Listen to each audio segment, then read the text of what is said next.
পূজাৰ আনন্দৰ মাজত নগাঁৱত চুৰি। পূজাৰ বতৰত ঘৰ এৰি কলৈকো নাযাব। নগাঁৱত দুৰ্গা পূজাৰ আনন্দৰ মাজতে নগাঁৱত অঘটন। ঘৰত কোনো নথকাৰ সুযোগ গ্ৰহণ কৰি চুৰে চলালে চাফাই অভিযান।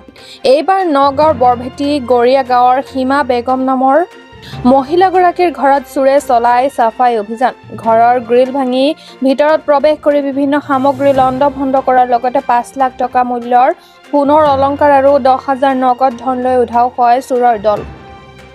ঘটনা সন্দৰ্ভত ভুক্তভোগী মহিলাগৰাকীয়ে নগাঁও শৈবৰগাঁও আৰক্ষী চকীত এজাহাৰ দাখিল কৰে।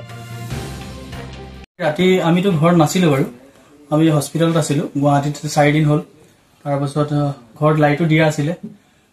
আহি পেলাই মানে কি চাওঁ ৰাতিপুৱা সময়ত আপোনাৰ গোটেই ঘৰৰ বস্তু বাহিনী যিমান আছে, সোণৰ অলংকাৰ, গা গহিনা যিমান আছিলে, গোটেইখিনি বস্তু নিলে আৰু নগদ ১০,০০০ টকা নিলে।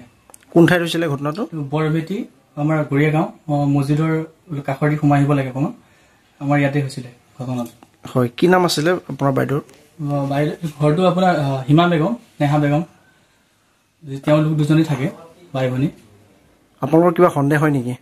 সন্দেহ তেনেকেতো কৰিব পৰা যোৱা নাই, আৰু যিবিলাক বস্তু দেখা পাইছে চিপৰাং টিপৰাং পৰি আছে, চাগে বহুত চুৰ আহিছিলে বোলা, বেছি মানুহ আহিছিলে। মানুহতো নাছিলো আমি কোনো, তো গম পোৱা নগ'ল। হয়, থানাত এজাহাৰ দিছে? থানাত এজাহাৰ দিয়া হৈছে। হয়, কোন থানাত দিছে? শৈবগাঁও থানাত।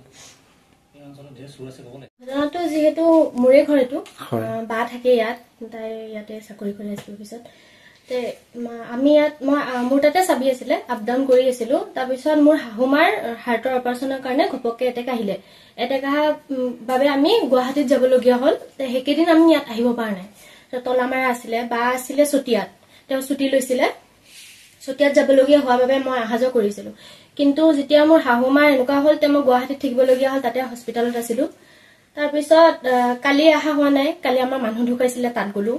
যোৱাৰ পিছত ৰাতিপুৱা সময়ত ফোন কৰিছিলে আমাৰ বায়ে। ফোন কৰি পেলাই মোক ক'লে যে তই ঘৰত আছ নেকি? মই ক'লো মইতো নাই ঘৰত।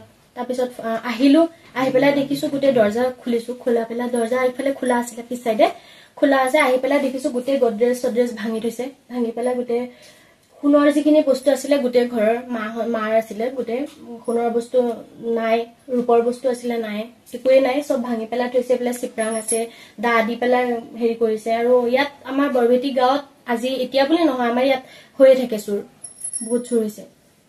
আহি পেলাই দেখিলো এনেকুৱা। তাৰপিছত এতিয়া গৈছো, গৈ পেলাই থানাত এজাহাৰ দি থৈ আহিছো। ঠিক আছে।